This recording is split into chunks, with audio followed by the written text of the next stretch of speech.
Welcome to Let Me Fix This. Enjoy the video.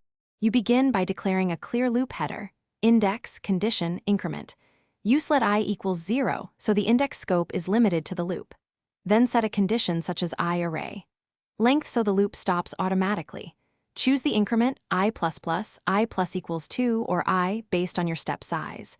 Once done, open braces for the loop body and write the first operation, for example accessing array I. Make sure to avoid off-by-one errors by checking array length before running.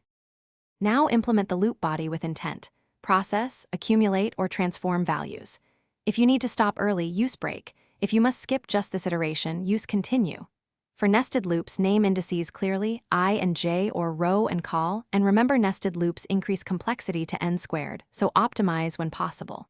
To iterate different structures, use for, of for iterable arrays for, in for object keys cautiously, or object, entries when you need both key and value.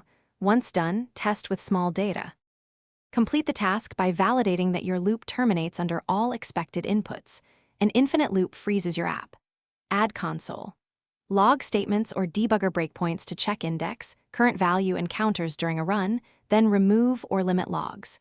Test edge cases, empty arrays, single items, or very large arrays, and measure performance. If readability or functional style matters, consider refactoring to array methods like map or filter, but keep for loops when you need imperative control.